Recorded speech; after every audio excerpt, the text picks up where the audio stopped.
మరిన్ని హరికథ వీడియోస్ చూడడానికి ఈ క్రింద కనిపిస్తున్న సబ్స్క్రైబ్ బటన్ని నొక్కండి. Welcome to GNK production.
అలా ఎప్పుడైతే ఆ శంకరుని శిరస్సు పైన ఉన్నటువంటి పువ్వులను అర్జునుడు చూశాడో పులకించిపోయాడు. పులకాంకిత కాంతుడై శంకరా నిజ స్వరూపాన్ని ఒక్కసారి మీ దర్శన వాక్యాన్ని ప్రసాదించండి స్వామి అన్నాడు. అప్పుడు శంకరుడు దివ్య దృష్టిని ఇచ్చాడట అర్జునుడికి.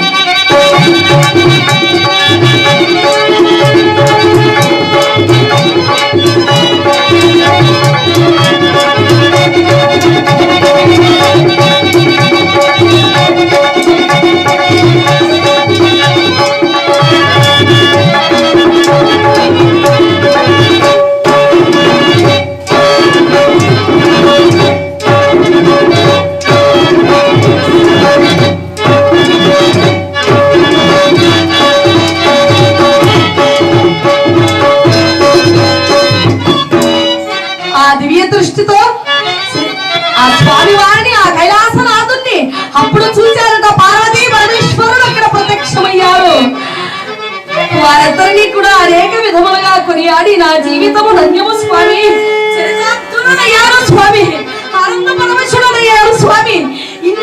ఇన్ని రోజులు నేను శ్రమపడి చేసినటువంటి నా తపస్సు ఫలించినది అని నేను జీవుడని స్వామి వారికి అనేక విధములుగా నమస్కరించి ప్రణమిల్లాడు.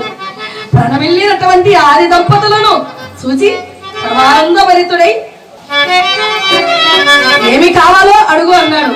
స్వామి పాశుపతాస్త్రాన్ని నాకు ప్రసాదించు స్వామి అని అర్చించాడు. తథాస్తు అని పాశుపతాస్త్రాన్ని అర్జునుడికిచ్చి ఆ శంకరుడు అక్కడి నుండి అంతర్ధానులయ్యారు. ఆది దంపతులు ఇద్దరు కూడా పరమానంద భరితుడై ఇక శంకరుడి చేత ఎప్పుడైతే పాశుపతాస్త్రాన్ని అర్జునుడు పొందాడో అష్టదిక్పాలకులు కూడా బయలుదేరి వచ్చి అర్జునుడిని ఆశీర్వదించి అనేకమైనటువంటి అస్త్రాలన్నీ కూడా వారు కూడా ప్రసాదించారు.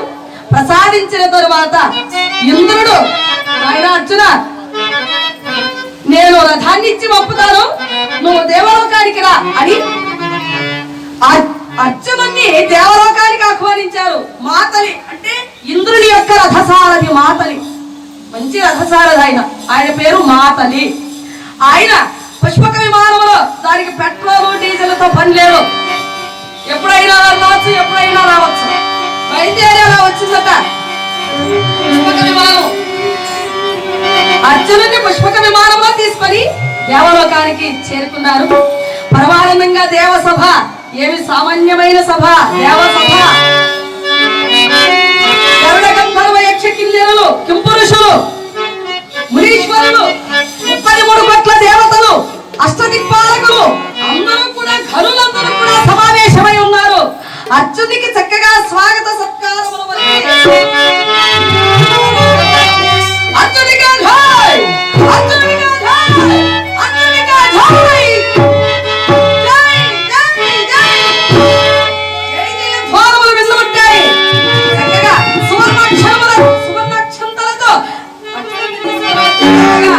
దేవేంద్రుడు తాను కూర్చునేటువంటి సింహాసనముపై అత్త సింహాసుని నాశీనుడు గావించాడు.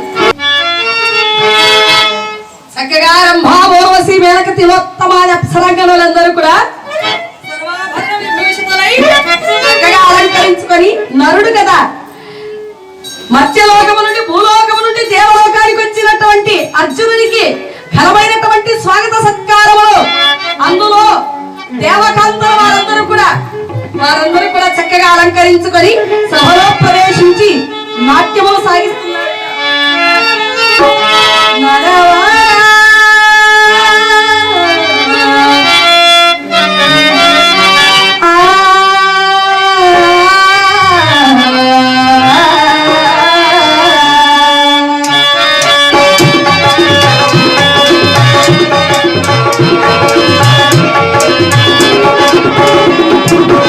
నరవరా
అందరినీ అలరించేటువంటి విధంగా అక్కడ ఉన్నటువంటి అప్సరాంగాలు తిలోత్తమ మరి ఓర్వశి అందరూ కూడా చక్కగా నాట్యములు సాగించారు.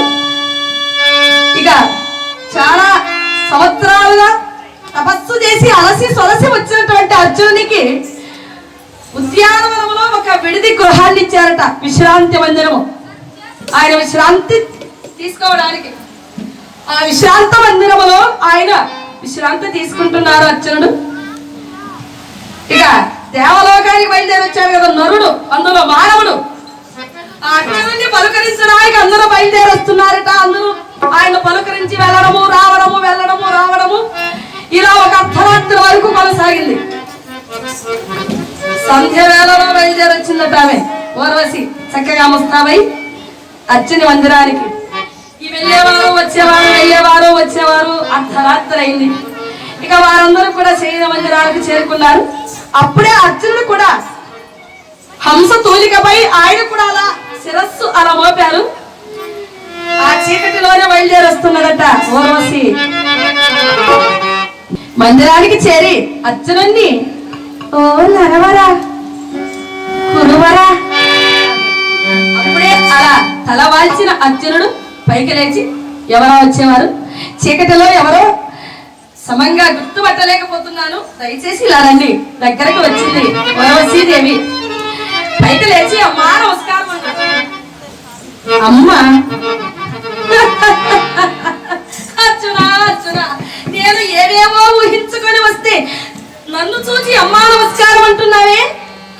నేను ఏ వరసలో నీకు అమ్మ అయినా అర్జున, వారకంతలకు వావి వరసలతో పని లేదు. ఇంకొక విషయం, నా గురించి నా పొందు కొరకై 30 సంవత్సరాలు ముక్కు మూసుకొని తపస్సు చేసిన మునీంద్రులు కూడా నా పొందుకై వారందరూ కూడా ఎదురు చూస్తూ ఉంటారు. అలాంటిదేమీ లేకుండా నీ మందిరానికి వచ్చిన నన్ను చూసి అమ్మా నమస్కారం అనడము ఇదెక్కడి న్యాయము, ఇదెక్కడి ధర్మము? అయినా నీకు వారి వరసలతో పని లేదేమమ్మా, మాకున్నాయి. ఎక్కడ? అర్జున ఎక్కడున్నాయి? మా భూలోకములో మాకు వారి వరసలు ఉన్నాయి తల్లి. అందులో దేవేంద్రుడు నాకు తండ్రి సమానుడు. మరి ఆయనకు సేవలు అందిస్తూ ఆయనకు అన్ని విధాలా సహకరిస్తున్నటువంటి మీరు నాకు తల్లితో సమానము కదా పిచ్చివాడా. దేవేంద్రునికి నేను సహాయం చేసి ఆయన దగ్గర ఉన్నంత మాత్రాన నీకు నేను తల్లినా?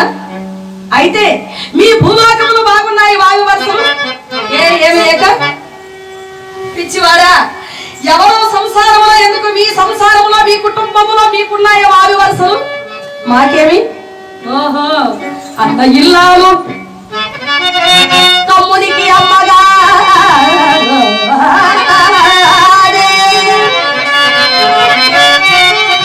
ఎటుల పాంచాలి పాందు చిత్తగిల్చితే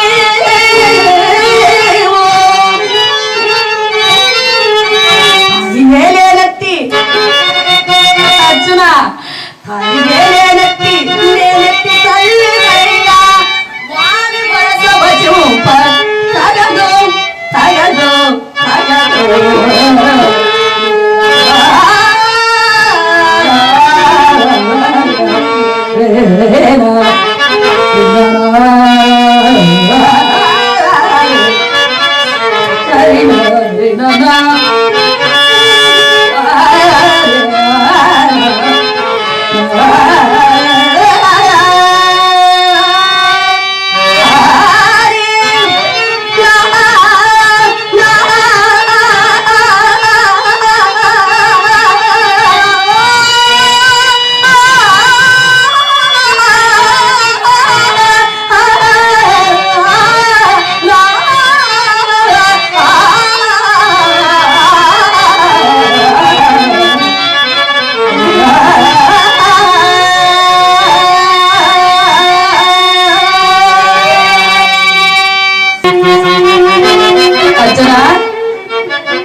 అన్న భార్య తమ్మునికి ఏమి కావాలి? ఏమి కావాలండి? అన్న భార్య తమ్మునికి ఆ? వదిన మరి మీ ఐదుగురు ద్రౌపది కాంతలో వివాహం ఆడలేదా? మీకున్నాయి వావి వరసలు పిచ్చివాడా అయినా తలియే లేనట్టి విజయ తలియే లేనట్టి నేనెట్టి తల్లినయ్యా వారి వరస వచ్చోప తగదు తగదు తగదు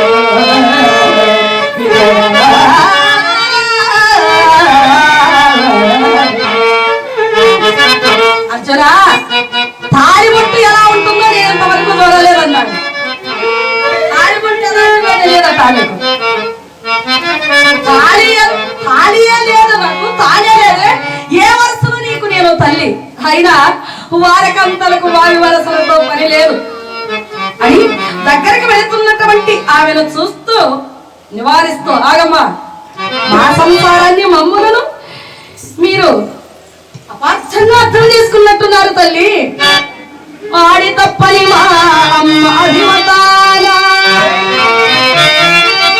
సత్యమెరిగిన వ్యాసుని శాసనాన పడతికీశ్వరుల తగిన వరవలాల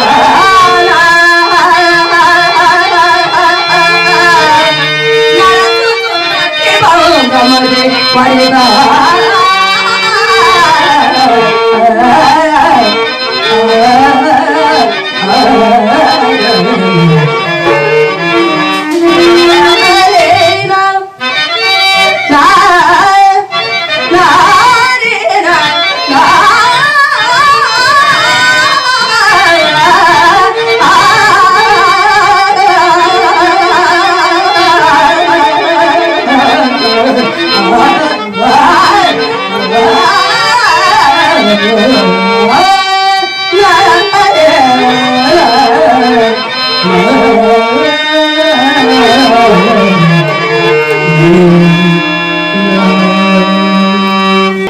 అమ్మా మేము ఐదుగురు కూడా ఎందుకు వివాహం ఆడవలసి వచ్చిందో మీకు యథార్థం చెబుతాను. ఆడ తప్పని మాయమ్మ అభిమతాన ఎప్పుడూ కూడా ధర్మము తప్పనటువంటి మా తల్లి అభిమతాన ఒక మాట చెప్పిందనుకో జీవితంలో మళ్ళా తప్పేదంటూ ఉండదు. అమ్మా భిక్షము తీసుకొని వచ్చాము అనడంతోనే ఐదుగురు సమముగా పంచుకోండి నాయన అన్నది. అట్టి మా తల్లి మాటకు కట్టుబడి ఆమె పూర్వ జన్మమునందు శివుని గురించి తపస్సు చేసి పతిందేగి పతిదేగి పతిదేగి పతిదేగి ఐదు మార్లు శివుని గురించి తపస్సు చేసి ఆమె పొందినటువంటి వర ప్రభావము చేత వ్యాసుని ఈమె పూర్వజన్మ వృత్తాంతము చెప్పినందువలన మేము ఐదుగురు కూడా ఆమెను వివాహం ఆడవలసి వచ్చింది తల్లి. అంతేగాని ఇందులో అపార్థము చేసుకునేటువంటి ఏ వృత్తాంతము లేదు. వృత్తినే అభాండం వేస్తున్నారు. మేము ధర్మబద్ధంగానే ఆమెతో కాపురము చేస్తున్నాము అన్నారు. అయినా అర్జున ఇప్పుడు ఆ కథలన్నీ నాకెందుకు, నేను వచ్చిన కర్తవ్యం నెరవేర్చుకోవాలి అని దగ్గరకు వెళుతున్నది. పిలచిన బిగుబట్టరా పిలచిన బిగుబట్టరా పిలచిన బిగుబట్టరా పిలచిన బిగుబట్టరా పిలచిన బిగుబట్టరా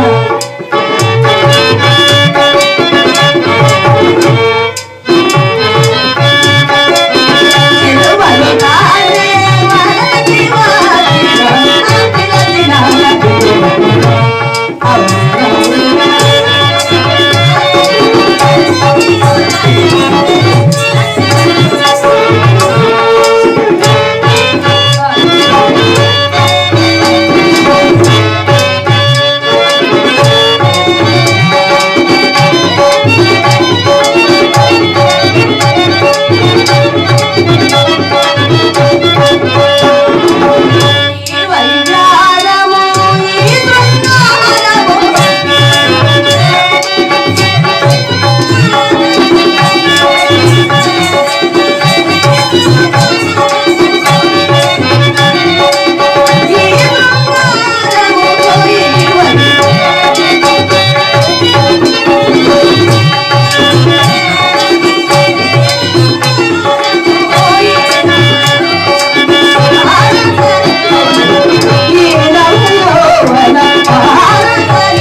అర్జునుడు నిరాకరించాడు. తల్లి నా వద్దకు రాకు అని దగ్గరికి వెళుతున్నటువంటి ఆమెను అలా త్రోసిపుచ్చాడు.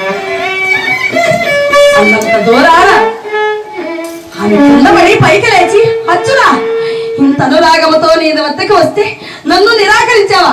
అనుభవించు నా శాపం. ఓహో, గర్వపడుతున్నావేమో.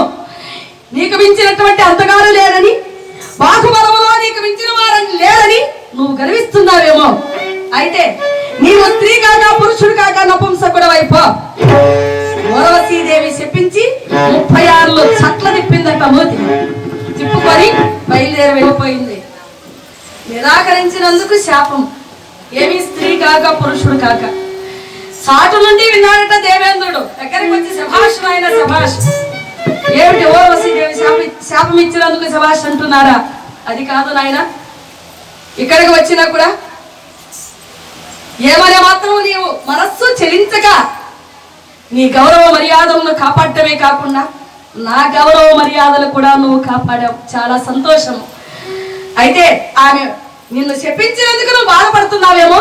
ఎలాగో అరణ్యవాసం పూర్తి అయిన తర్వాత అజ్ఞాతవాసం మీరు చేయాలి కనుక అజ్ఞాతవాసంలో 1 సంవత్సర కాలము ఆమె ఇచ్చినటువంటి శాప ఫలాన్ని నీవు అనుభవించదవుగాక. నేను అలాగని వరమిస్తున్నాను అన్నాడు దేవేంద్రుడు. ఇక పరమానంద భరితుడై 5 సంవత్సరాలు అక్కడే ఉండి చక్కగా చిత్రసేనుడు అనబడేటువంటి ఒక గంధర్వుని దగ్గర సంగీతము నాట్యము నేర్చుకుంటున్నాడు అర్జునుడు. అప్పుడే ఒక గుహలో దాగి ఉన్నటువంటి కాలకేయాది నివాత కవచులు అనబడేటువంటి రాక్షసులను కూడా పాశుపతాస్త్రము చేత అర్జునుడు వాటిని కూడా వధించాడు.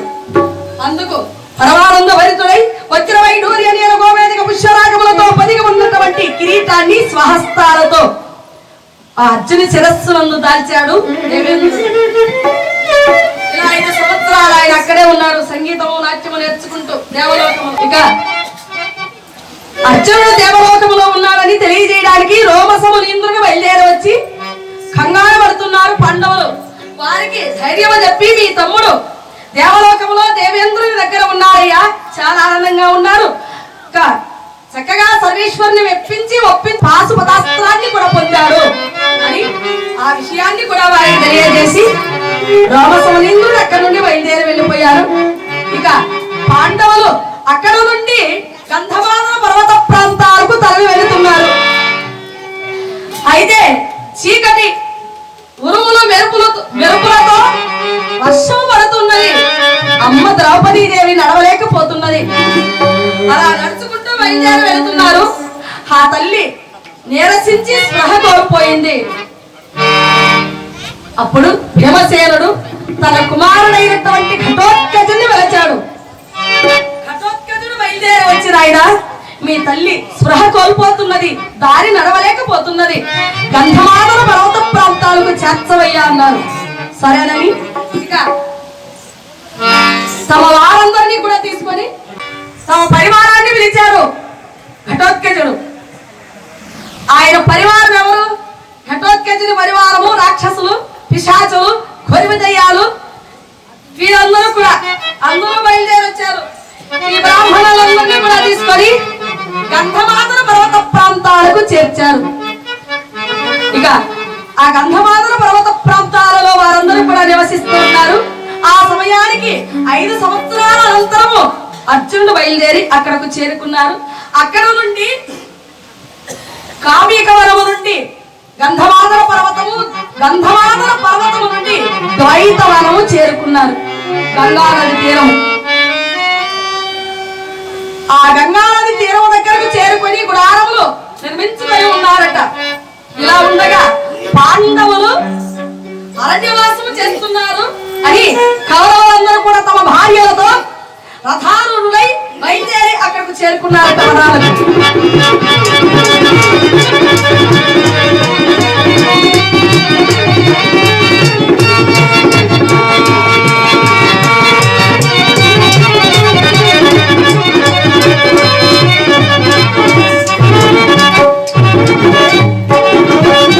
ఎందుకంటే రాజ్యములు వెడలాడి సుఖములకు దూరమై అరణ్యాలలో ఆకులు అలుగులు తింటున్నారు కదా పాండవులు.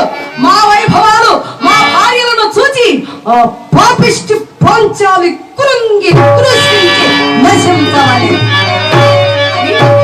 9 కూడా భార్యలతో కర్ణుడు, శకుని అందరూ కూడా రథారూఢులై బయలుదేరి వచ్చారట తీరములకు.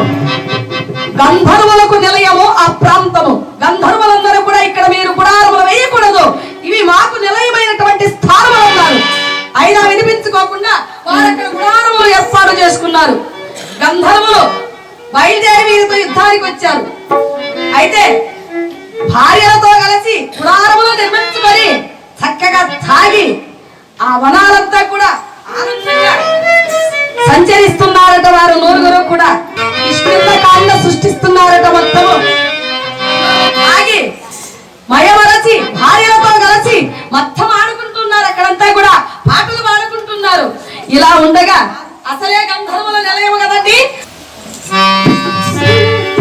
గంధర్వులు యుద్ధానికి బయలుదేరి వచ్చారు. బయలుదేరి వచ్చి మొత్తం అక్కడ ఉన్నటువంటి కౌరవ వీరులను, అందులో కర్ణుణ్ణి వారందరినీ కూడా జయించి చిత్రసేనుడు అనేటువంటి గంధర్వుడు దుర్యోధన్ని బంధించి, అప్పుడే అన్నాను చూడండి, పుష్పక విమానంలో బయలుదేరి వచ్చారు. దానికి పెట్రోల్ డీజిల్ తో పని ఉన్నది కనుక అందులో రెక్కలు విడిచి అందులో బంధించి తీసుకొని వెళ్ళిపోతున్నాడు వాయనం చేసి. గంధర్వులందరూ కూడా వారిని జయించి వెళ్ళిపోయారు. కురుపతిని కూడా అలా బంధించి తీసుకొని వెళ్ళిపోతున్నారు. ఆ వెళ్ళిపోయేటువంటి చిత్రసేనుడు అక్కడ ఉన్నటువంటి వారినందరినీ కూడా ఓం పట్ అన్నాడు. ఆ వనాలలో భార్యలతో ఉన్నటువంటి వారందరూ కూడా ఎలా ఉంటే అలాగే శనలుగా మారిపోయారు. ఎట్టుండేవాడంటే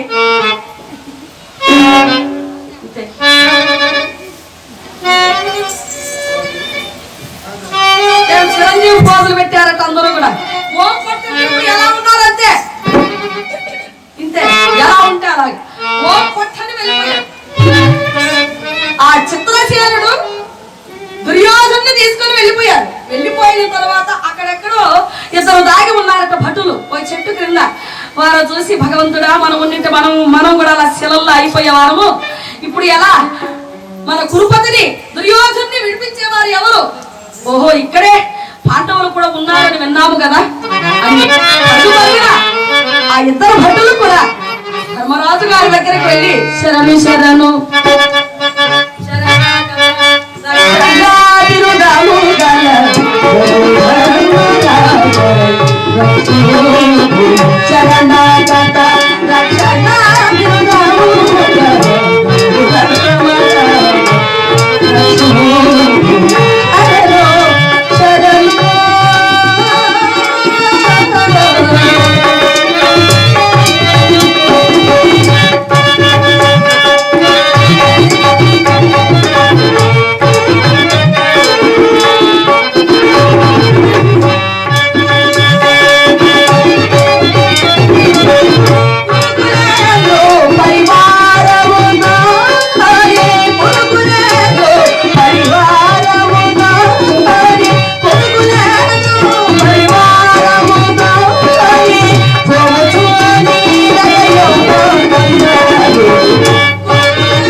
ఇద్దరు భటులు కూడా ధర్మరాజు వద్దకు చేరుకున్నారు.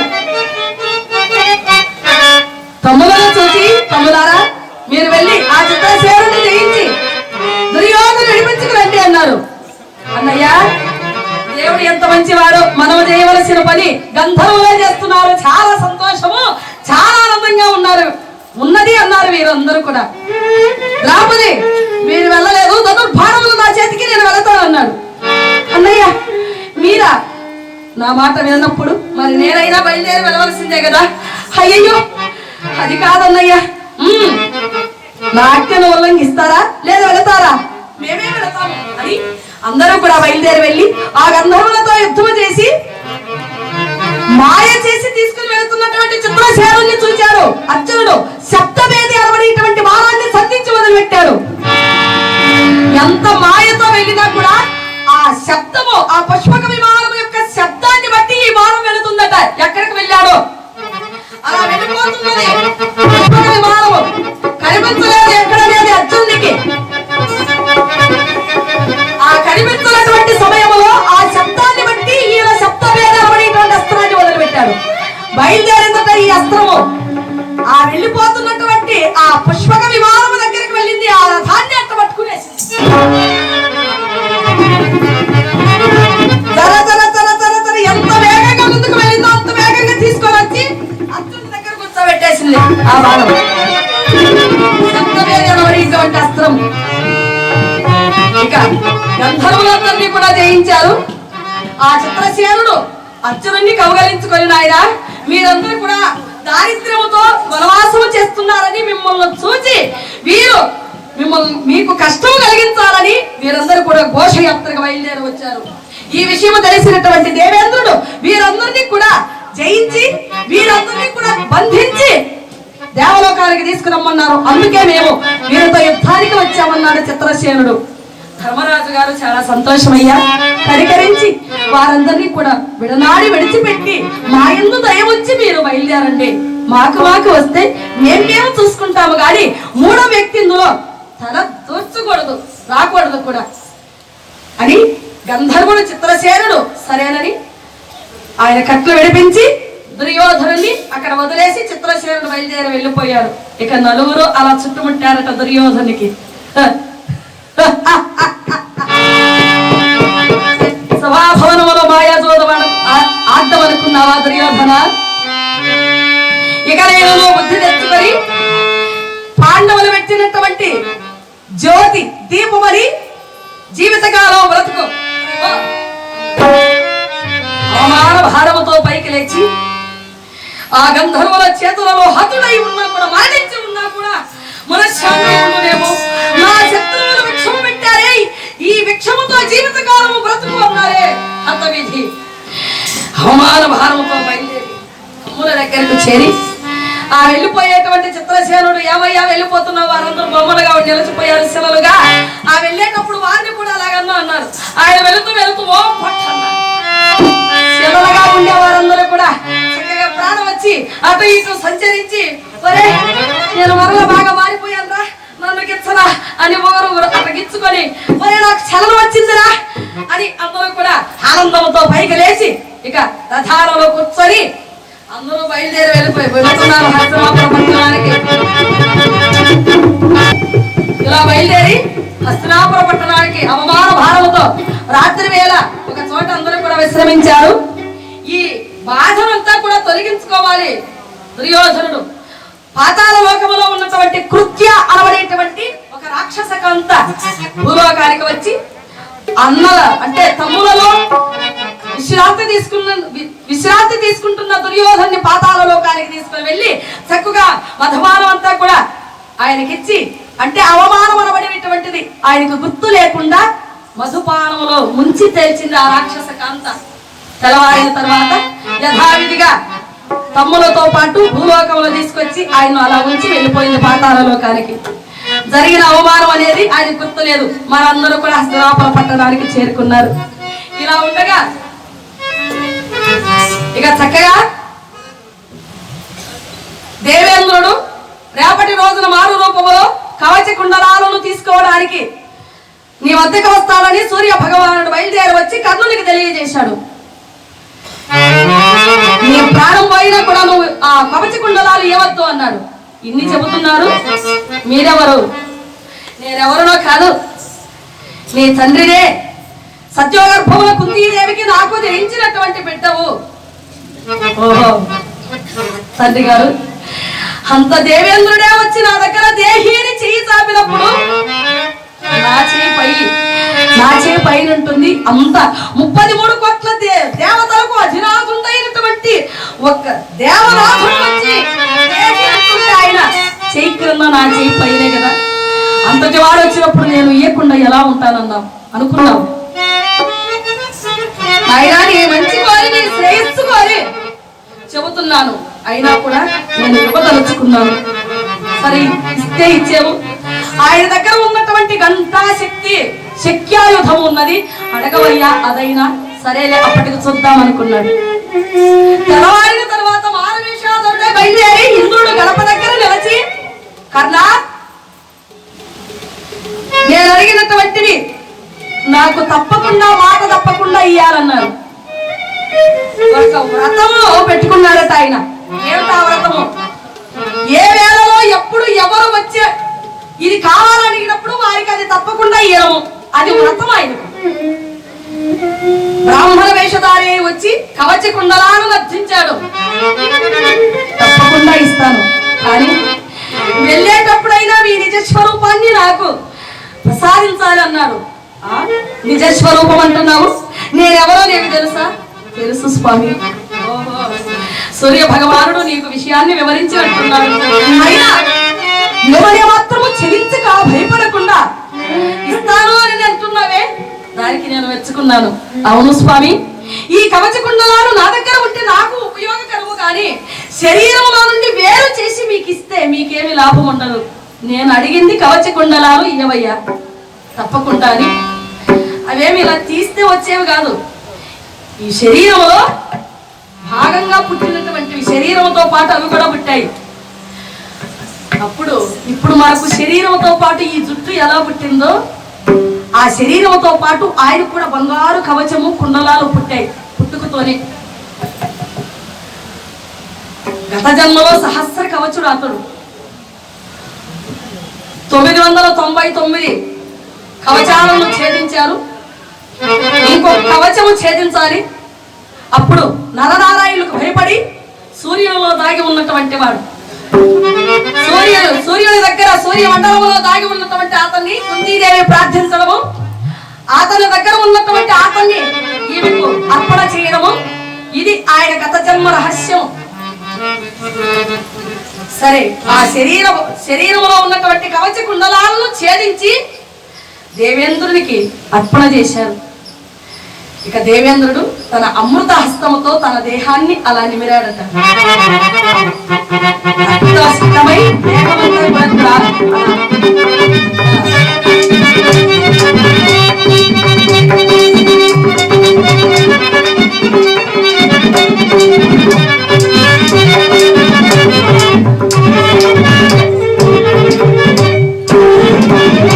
తన దేహమంతా కూడా రక్తమయమై ఉన్నటువంటి ఆయన దేహాన్ని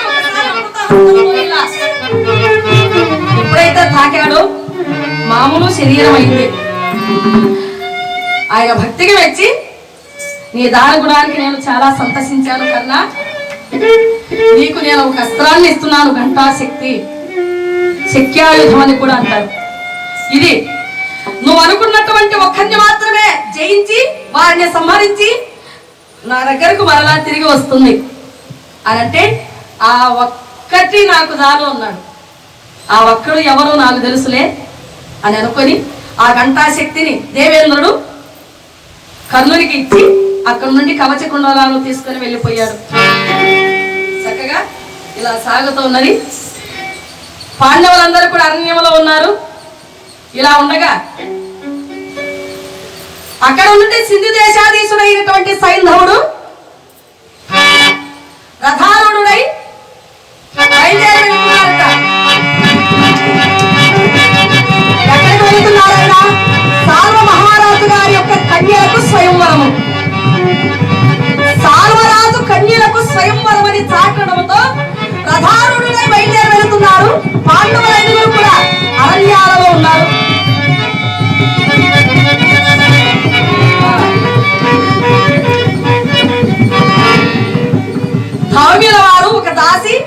వారు ద్రౌపదీదేవి ఆశ్రమంలో ఉన్నారట.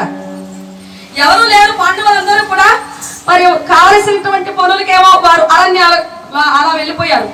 ఎవరు లేరు. సింధు దేశాధీశుడు అలా బయలుదేరి వెళుతూ సైంధవుడు ఆ ద్వారములో నిలిచి ఉన్నటువంటి సారథి రథము నిలుపు, ఆగినది రథము. సారథి ఆ సాల్వరాజు ఆ కుమార్తెలు దీనికంటే అందంగా ఉంటారా? రథము దిగి వెళుతున్నారట ఆశ్రమం దగ్గర. వెళుతున్నటువంటి ఆమె అలా చూసింది. ఎవరన్నా దొరబంధువులా లేదా మా వారికి ఎవరన్నా తెలిసినటువంటి వారా? అలా ఎదురు చూస్తున్నది అమ్మ. దగ్గరకు వచ్చి సుందరి, భువనైక సుందరి, లోకైక సుందరి పొగుడుతూనే వస్తున్నారట. ఎవరు ఈయన? మంచినీళ్ళు తీసుకుంటారా? మజ్జిగ తీసుకురమ్మంటారా? ఇచ్చిదారా? నాకు మజ్జిగ మంచినీళ్ళతో ఈ దాహము తీరదు, నీ మోయి పానకము ఇవ్వుమా అంటే నా ఈ హృదయ తాపము తీరాలంటే నీ మోయి పానకము నాకు ఇవ్వమా అన్నాడు. ఆమన్నది, ఓరి మూర్ఖుడా, రావడం నీ పొగడ్తలోనే నీ మనస్సు ఏమిటో అర్థమైంది. అవును, తమది ఏ రాజ్యము? సింధు దేశాధీశుడను సైంధవుణ్ణి. సైంధవుడా? అయ్యయ్యో అన్నయ్య, నేను అన్నయ్య ఎవరు నీవు? అయ్యయ్యో నేను గుర్తుపట్టలేదా? పాండవుల పత్నిని, ద్రౌపదిని. మాకు ఒక్కగాన ముక్క ఆడపడుచు దుస్తర భర్త కాదు మీరు. తోడబుట్టు దుస్సల పెరిమిటిగా తోడబుట్టు బతుకుని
రెండవ పత్ని ద్రౌపది అరణ్యవాసం చేస్తూ ఉండగా చెక్కు చెదరలేదు నీ అందము. నిజంగా నీ భక్తులలో ధర్మరాజు గారు నిజంగా ధర్మత్ముడే. ఆడవిని ఈ అరణ్యాలలో యాకులు అలుములు తింటూ ఎలా నీవు సంచరిస్తావు దేవి, రా నాతో వెళదాం అని ఆమె ఎంత చెప్పినా వినకుండా బలత్కారంగా ఆమెను తీసుకొని రథంలో కూర్చోబెట్టుకున్నాడు సైంధవుడు. తీసుకొని వెళ్ళిపోతున్నారట అమ్మవారిని. అలా తీసుకొని వెళ్తూ ఉండగా ఒక వ్యర్థమాను ఎవరో బట్లతో నరికారు, అది అడ్డం పడింది. సారజీ ఏమిటో పెద్ద మానేదో అడ్డుపడినట్టుగా ఉంది చూడరా అన్నాడు. ఆయన క్రిందకి దిగారు. అక్కడి నుండి వస్తున్నారట గొడ్డలి భుజం మీద పెట్టుకున్నారు. ద్రౌపదీదేవి సైంధవ ఇక్కడ చూడు చూడరా, నా రెండవ భర్త భీమసేనుడు బయలుదేరి వస్తున్నాడు చూడు. ఇటు చూడు 33 పట్ల కాలికేయాది నివాత కవచలను దుర్మాడినటువంటి సవ్య సాచి నా మూడవ భర్త సైంధవ ఇటు చూడు. శరణంలో శత్రువులైనను రక్షిస్తారేమో గాని నీలాంటి దుర్మార్గులు మాత్రం రక్షించడు రా నా ధర్మరాజు గారు, అందరికంటే పెద్దవాడు. ఇటు చూడు కవలలు ఇద్దరు వస్తున్నారు. వెళ్ళి ఒకవేళ రాముల చేతైనా తప్పించుకోవచ్చులేమో కానీ వారిద్దరి చేతుల్లో పడితే నువ్వు తప్పించుకోలేవు అని అంటూ ఉండగా అమ్మవారి దగ్గరకు అక్కడ నుండి ధర్మరాజు గారు రావడం చూశాడు ఈయన భీమసేనుడు. ఆ సమయానికి సగం మట్టగించాలి విని అనుకున్నాడు. పరుగు పరుగును వస్తున్నాడంట గొడ్డలి చేత పట్టుకొని. పరుగు పరుగును వచ్చి ఇలా ఉంటుంది కదండి, గొడ్డలు ఇలా తిప్పేసుకున్నాడు. తిప్పి రథం మీద ఎక్కి ఆ రథంలో ఉన్నటువంటి సైన్యమును పట్టుకొని ఎలా పెడ ఎలా పెడ ఎలా పెడ గొడ్డలు వాయించేసి కిందకు పడవేసి తన వాగుబలముతో అతన్ని అనేక విధాలుగా కొట్టి బాధించాడు.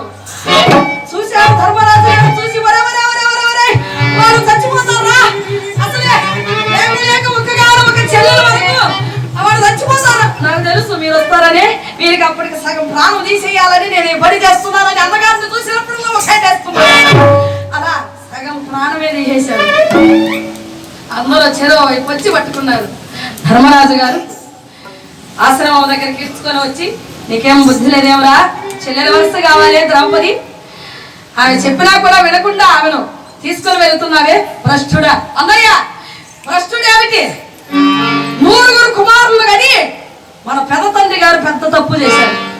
అదే పెద్ద తప్పు అనుకుంటే ఈ లేక ఒకే ఒక ఆడపిల్లను మంచి వారికైనా ఇచ్చి పెళ్లి చేయకూడదు, ఇలాంటి దుర్మార్గునికి ఇచ్చి పెళ్లి చేశారు.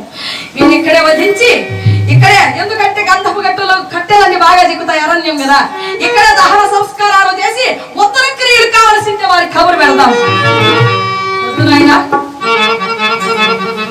అందులో పసుపు కుంకుమలు దూరం చేశారని ఆమె జీవితకాలము రోధిస్తుంది. ఆడపిల్ల కన్నీరు పెట్టకూడదు. మరి వీళ్ళేమి చేయాలి, సరే ప్రాణం తీయకుండా ఏదో ఒకటి చేయండి అన్నారు. ఇప్పుడు కదా ప్రాణం తీయకూడదు, అయ్యి వారికి ఏమైనా చేయొచ్చు అన్నమాట అని లాక్కొని వెళ్ళారు అరణ్య మధ్యలోకి తీసుకొని వెళ్ళారు. అటు ఇటు చూసి ఒక అంత పొడుగు కత్తెను తీశాడట. అర్జునుడు బాగా పదులు పెడుతున్నారు అయ్యవారు. అట్ట పెడితే వెళ్ళిపోవాలి పీకల దాకా. బాగా తల మెరుస్తుంది ఇరువైపులా.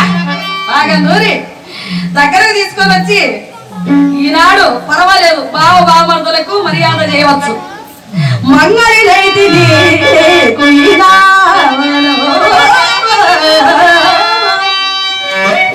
మా చెల్లిని మా ఆడబిడ్డను మా ఆడపడుతును నీకు ఇచ్చావు కనుక బావకు బావమరుదులు మర్యాద చేయవచ్చు అని ఇక్కడ పెట్టారట. కత్తె సవరణ చేయొచ్చులే పర్వాలేదు అని ఇక్కడ నడి పాపిట్లో పెట్టి ఎట్లా తీశాడు. ఏం వెంట్రుకలు ఒకటేనా, వెంట్రుకలతో పాటు చర్మం కూడా వచ్చేసిందట. ఇక్కడైనా పొంగుతుందట, సబురు పొంగినట్టు. ఏమిటి రక్తం. ఇక దానికి ఏదైనా వైద్యం చేయాలి కదా, అక్కడే ఉన్నటువంటి సున్నపురాలు తీసుకొని వచ్చి బాగా నూరి వైద్యం చేస్తున్నారంట. బాగా సున్నపొట్లు పెట్టారు. కాదండి, అసలే పొంగుతూ ఉన్నదే రక్తం అంతాను. దానికి సున్నం వేస్తే అది వైద్యం అంట, తొందరగా నయం అయిపోతుంది.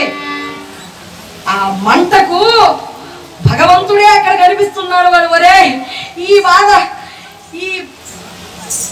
ఈ బాధ నాకు ఇంతగా మీరు పెడుతున్నారే, ఒకేసారి పేక తీసేసింటే ఏ బాధ ఉండేది కాదు కదా అని అంటూ ఉండగా అక్కడ నుండి బాగా ఎర్రమన్ను సాది తీసుకొచ్చారు. ఆ మధ్యలో దాన్ని తీశారు, ఎర్రన్నా ఇన్ని తీసి ఇక అటు ఇటు చూశారు.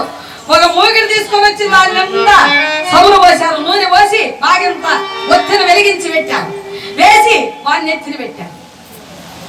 మంచి గాడిద, కంచర గాడిద. అందులో ఏమన్నా అది వయసుగా కాదు, మొసలిగా. ఇవి ఎక్కడ పట్టుకొచ్చారు గాడిదలు, మొసలి గాడిద. దాన్ని తీసుకొని వచ్చారు. దాన్ని తీసుకొని వచ్చి ఎలా కట్టేశారు? తన్నిందంటే గాడిద వెనక కాళ్ళతోనే దండేది, ముందర కాళ్ళతో అన్నారు. బాగా చూడండి, ఆ వెనక వాడి పాదాలేమో శిరస్సు భాగం వైపు, ఈ ముఖమేమో దాని పాదాలు ముట్టి వైపు పెట్టి బాగా కట్టేశారు. ఈ మూగిటి వాడిని ఎత్తిని పెట్టారు, బాగా వెలిగించారు. బాగా ఆ నూనెంత మరుగుతున్నది ఏమి బాగా ఇంతలో ఒత్తేసారు. వాడిని ఎత్తిని పెట్టి బాగా కట్టేశారు. బాగా గులకరాలన్నీ కూడా ఒక డబ్బాగా పోసుకొచ్చి ఆ కంచరగాడి పాక కట్టేశారు. ఇదనుకుంటుందట పాపిష్టి వాళ్ళు, ఈ శాఖల వాళ్ళు ఎప్పుడు చూసినా కూడా బట్టలు మొట్లు, ఉప్పు మూట్లు, పెద్ద పెద్ద బట్టలన్నీ కూడా మూట్లు ఇలా మోయించారే గాని వీరెవరో ఏమిటో, ఎక్కడి నుండి వచ్చారో ఏమిటో, ఆహా నాకు ఏం గౌరవం, ఏం సన్మానం చేస్తున్నారు, ఎంత బాగా నన్ను పూజిస్తున్నారు వీళ్ళు, నిజంగా వీరు ఎవరో ఏమో నాకు తెలియదు, ఎంత సన్మానం చేస్తున్నారు అనుకుంటుందట. అది బాగా దాని తాకు కట్టేశారు గులకరాళ్ళన్నీ కూడా. ఇక అయ్యవారిని దానికి కట్టేసి ఆ గులకరాళ్ళు వేసినటువంటి డబ్బాను అట్ట కదిలించారు. ఎగిరి ఎప్పుడైతే సముద్రం వేసి పెట్టారు కదా, ఇది అలాగే బాగా పడ్డది వారి ముఖాన్ని. బాగా కాలింది చూడండి, ముఖమంతా కాలిపోయింది. ఏమనే మాత్రం గుర్తుపెట్టే రకం లేదు. అక్కడ నుండి పరుగులు తీస్తుంది, తీస్తూ ఉంటే తల్లితే ఎదురుమునే తగ్గుతుంది, తల్లిదంటే ఎదురుమునే అమ్మ అంటున్నాడు. అలా పరుగు పరుగున మొత్తం అరణ్యమంతా కూడా తిప్పింది. పుట్టలేమిటి, గట్టులేమిటి, పొదలేమిటి, మొత్తము పొదలకంత, పుట్టలకంత, చీకు పొదలకంత మొత్తము అక్కడ పండు అక్కడ ఏకంగా ఒక 2 కేజీలు మాంసమే పోయింది. ఒక చోటకు వెళ్ళి నిలిచిపోయింది. కట్లు విప్పుకొని పైకి లేచి ప్రతీకార వంచ పాండవులు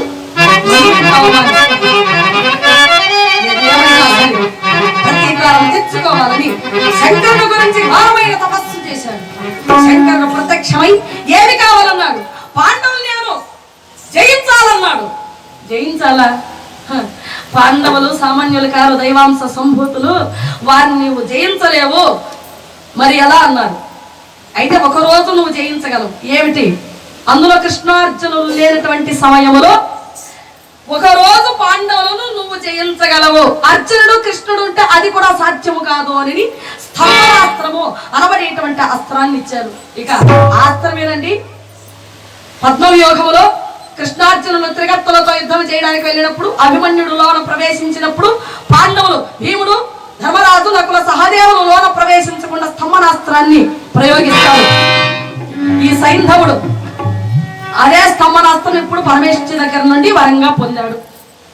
అలా పొంది తన రాజ్యము చేరుకున్నాడు.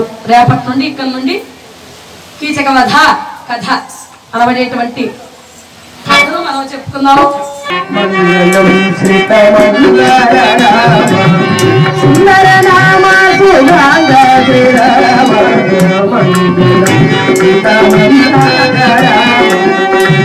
పంకజ పదమ పురుష పంకజ